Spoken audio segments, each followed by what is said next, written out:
안녕하세요. 낯가리만 류뉴입니다. 해고 통보를 받고 퇴직금을 위협받으며 알게 된 정보를 공유할게요.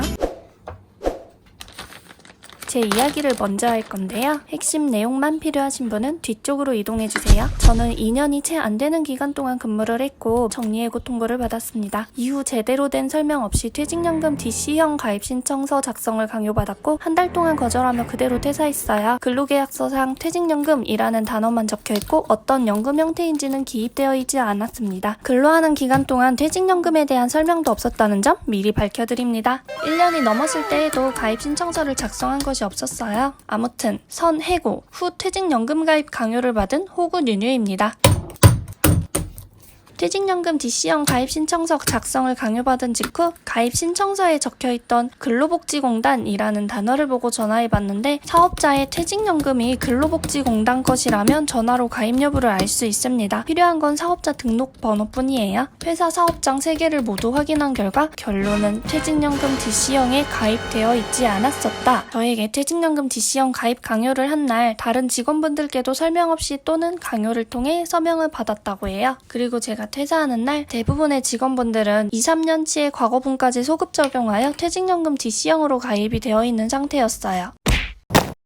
더 오래 근무하신 분도 계시지만 실업급여 받게 해줄게 라는 감언이설을 하며 퇴직금을 중간 정산하기도 했었다는 정보도 받았습니다. 아무튼 마지막 출근일까지도 퇴직연금 DC형에 가입하라고 강요를 하셨고 저랑 상담했던 노무사님 전화번호도 알려달라고 하시더라고요. 이렇게 문자까지 받았습니다. 그리고 바보 같은 저는 마지막 출근일에도 퇴직연금 DC형 가입을 안 하겠다고 버티다 권고사직서 작성을 하고 나왔어요. 권고사직서에 해고 통보를 받고 작성함을 기입했는데 노무사님이랑 통화해보니 그래도 좋은 판단은 아니었던 것 같아요. 팀 정리를 해야 될 것 같다. 페이가 많은 쪽이 우선순위다. 한 달 전에는 미리 얘기해야 하니까 지금 하는 거야. 사정이 안 좋아서 정리를 했던 적이 한 번도 없거든. 9년 만에 처음이야. 사정이 이렇게 돼서 어쩔 수 없을 것 같아. 이게 어딜 봐서 권고사직인가요? 해고 통보지. 아무튼 뭐 찜찜하지만 제 계획에 문제만 안 생기면 되는데 별일 없겠죠? 이거 봐.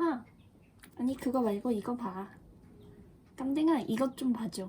본격 정보 공유 시작합니다. 첫 번째, 퇴직연금 DB형과 DC형의 차이. 흔히들 알고 있는 퇴직연금이 DB형이에요. 확정급여형이라고 합니다. 퇴직금 계산법은 퇴사 직전 3개월 평균임금 곱하기 근속연수. DC형은 확정기여형이라고 하는데요. 회사가 1년에 한 번씩 연봉의 12분의 1을 제 전용 계좌에 예치하는 것을 말합니다. 제가 직접 펀드에 투자하면서 운용을 할 수 있다는 장점이 있어요. 투자 지식이 없다면 말짱 꽝이죠. 장점은 회사가 망해도 퇴직금이 안전하다는 것. 단점은 장기 근속자나 연봉이 큰 폭으로 오른 사람에게 불리합니다. 금액 차이가 꽤 많이 나거든요. 예를 들어볼게요. 월 급여 200만원, 3년 근무, 1년에 한 번씩 월급이 100만원 올랐다고 가정을 했을 때 DB형 퇴직금은 퇴사 직전 3개월 평균 임금인 400만원 곱하기 3년, 총 1200만원을 퇴직금으로 받을 수 있어요. DC형 퇴직금은 첫 해 연봉의 12분의 1이니까 200만원, 둘째 해 연봉의 12분의 1, 300만원, 셋째 해 연봉의 12분의 1, 400만원, 총 900만원의 퇴직금을 받게 됩니다. 상당히 차이가 크죠? 물론 연봉이 이렇게 오를 일도 없지만요. 다음으로 넘어갈게요. 두 번째, 해고 통보와 권고사직. 해고와 권고사직은 한 끗 차이예요. 사업주가 근로자에게 사직할 것을 권유, 제안해서 받아들이면 권고사직. 사업주가 근로자에게 사직할 것을 통보하면 해고. 제 경우는 해고 통보라고 생각을 하는데 서명을 하고 보니 권고사직서 작성이었어요. 제가 멍청했습니다.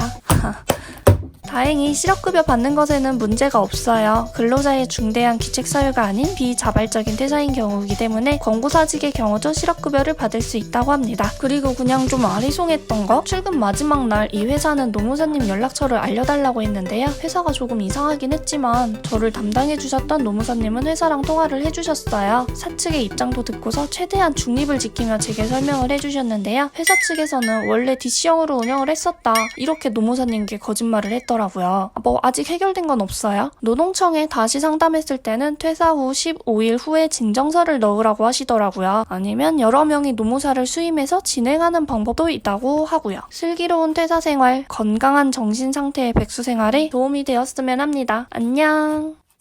오늘의 교훈, 액체 괴물을 이불에 던지지 마세요.